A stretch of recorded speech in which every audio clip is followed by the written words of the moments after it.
Anies Baswedan selaku Gubernur Jakarta baru-baru ini mengeluarkan sebuah aturan yang isinya membebaskan kepada warga Jakarta yang punya rumah harganya di bawah 2 miliar atau NJOP-nya di bawah 2 miliar gratis PBB. Jadi gratis bayar PBB.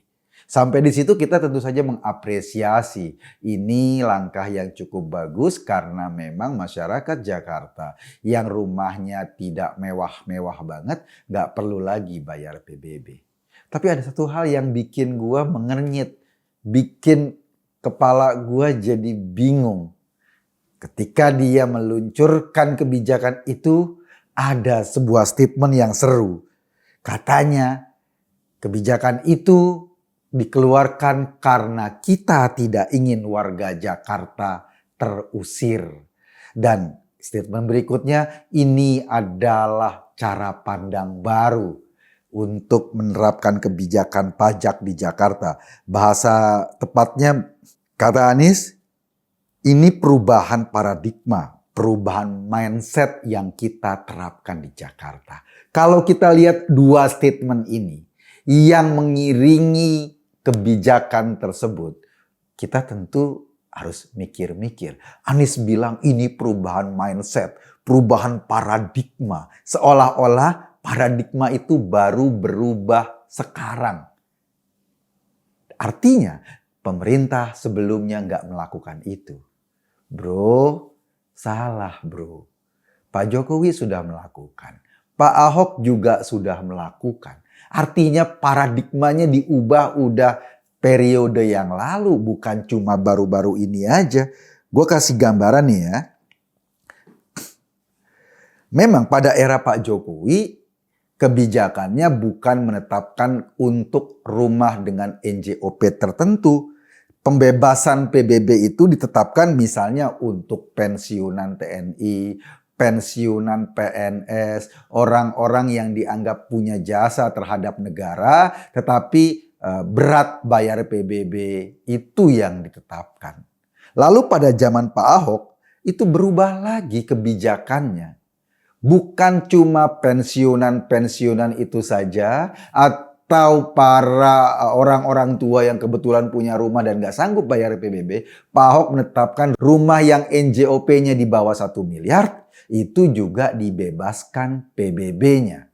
Bukan cuma itu, karena ini Jakarta, harga tanah itu mahal, bahkan ada rancangan rumah yang ukurannya di bawah 100 meter. Karena di Jakarta ada juga rumah-rumah yang ukurannya nggak sampai 100 meter, harganya lebih dari 100 miliar. Nah, yang ukuran tanahnya nggak lebih dari 100 meter, itu juga dibebaskan PBB-nya. Sebetulnya, pada zaman Pak Ahok juga ada rancangan peraturan untuk meningkatkan nilai NJOP yang dibebaskan sampai 2 miliar. Tetapi waktu itu Ahok keburu selesai. Nah, Pak Anies kemudian mengeluarkan apa yang sudah disampaikan Pak Ahok dengan tambahan sampai 2019.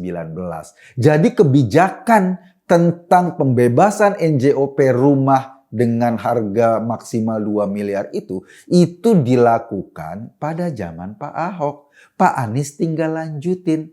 Pertanyaannya, ketika dia bilang ada perubahan mindset, perubahan paradigma, bukan dia. Dia cuma melanjutkan apa yang sudah ada dan ditetapkan oleh gubernur-gubernur Jakarta sebelumnya. Itu yang kita soroti pertama. Yang gue soroti kedua adalah bahwa kebijakan ini untuk mencegah atau untuk tidak menjadikan masyarakat Jakarta pindah rumah karena nggak mampu bayar PBB, maka dia terusir dari Jakarta. Gue kadang-kadang bingung sama Pak Anies ini. Kalau memang dia ingin masyarakat Jakarta tetap di Jakarta, bukan soal PBB intinya. Orang yang sudah punya rumah akan berusaha tetap tinggal di rumah itu meskipun bayar PBB 0,2% dari NJOP misalnya. Tetapi yang bisa mengusir masyarakat Jakarta dari Jakarta karena dia nggak punya rumah, karena dia nggak punya tempat tinggal, karena dia nggak punya tempat tinggal yang layak untuk dihuni. Atau harga rumah-rumah di Jakarta terlalu mahal kalau dia bayar sendiri?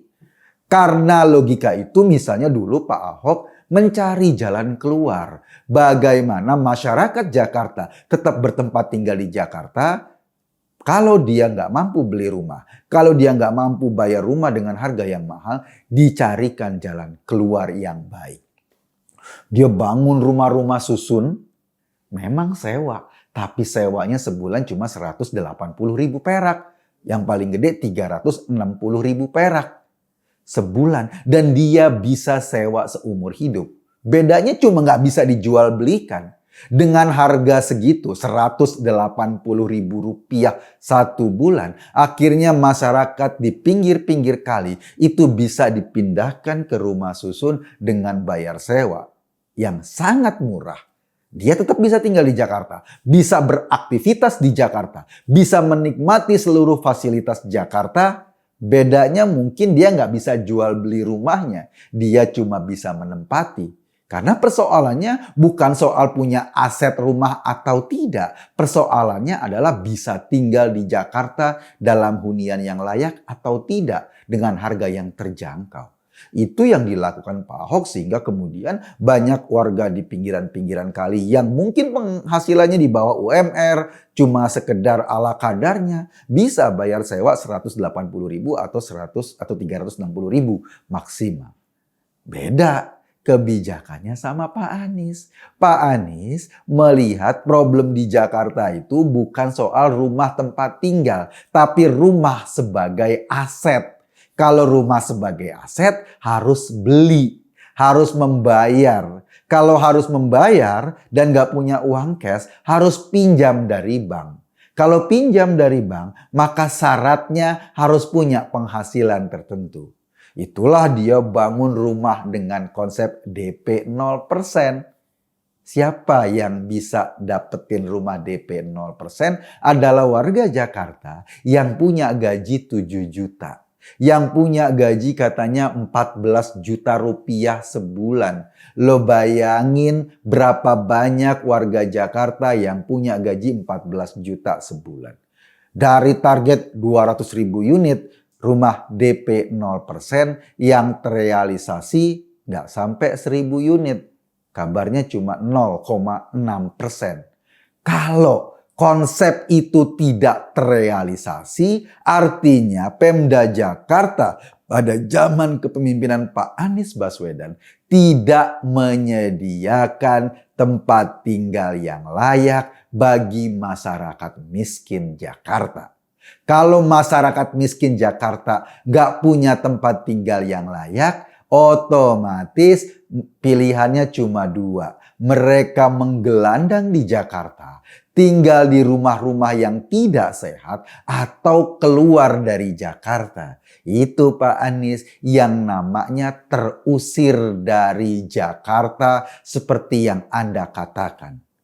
Anda kan bilang, kebijakan ini ujungnya agar warga tidak terusir dari kotanya.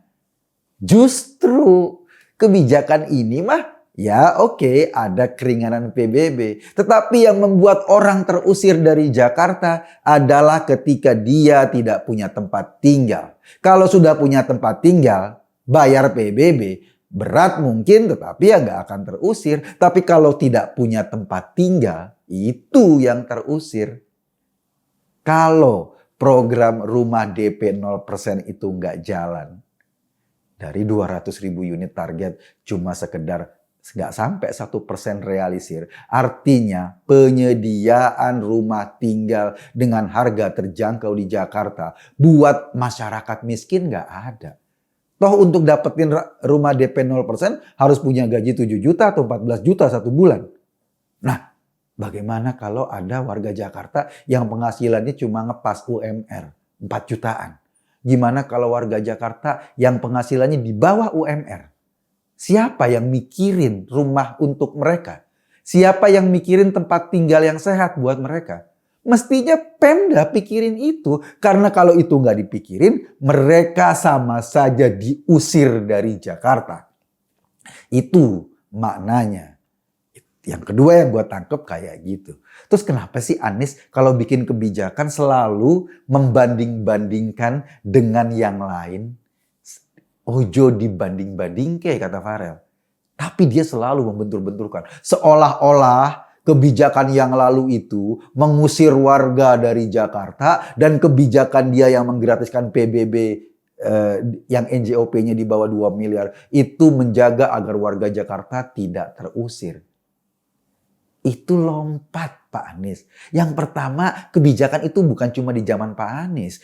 Ahok dan Pak Jokowi juga sudah mengeluarkan kebijakan yang sama. Tidak jenuin Gubernur Jakarta yang sekarang. Itu yang pertama. Jadi kalau dibanding-bandingkan, sama saja. Toh sudah diambil dengan kebijakan Pemda yang lalu atau Gubernur yang lalu.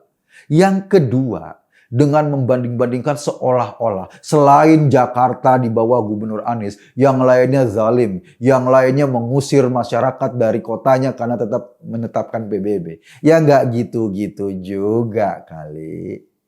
Nggak usah dibesar-besarkan dengan kebijakan yang seperti itu. Yang jauh lebih penting menurut gua adalah perenungan kenapa rumah DP 0% gagal. Karena memang irasional. Even kalau rumah itu dibangun saja, tidak banyak warga Jakarta yang bisa mengakses rumah itu. Karena dengan syarat gaji tadi, gaji 7 atau 14 juta, nggak banyak. Sementara konsepnya berbeda ketika dulu zaman Pak Ahok. Bangun rumah susun milik Pemda. Memang nggak dimiliki, tetapi warga bisa membayar iuran dengan harga murah dan mereka bisa tinggal di situ, bisa menetap di situ. Bedanya cuma nggak bisa dijual belikan, tapi ditinggalin, tetapi dijadikan rumah tinggal, dijadikan penetapan itu bisa dengan segala fasilitas yang disiapin Pemda. Beda.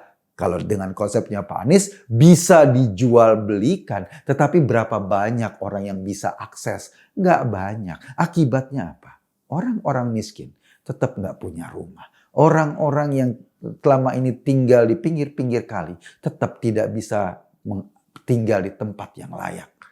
Dan mereka-mereka ini punya peluang untuk terusir dari Jakarta. Kenapa mereka terusir? Karena mereka nggak punya tempat tinggal yang layak. Atau mereka nggak punya tempat berteduh yang nyaman buat keluarganya. Kenapa nggak ada tempat berteduh yang nyaman? Karena Pemda selama 5 tahun ini cuma omdo doang ngomong soal ketersediaan rumah bagi masyarakatnya.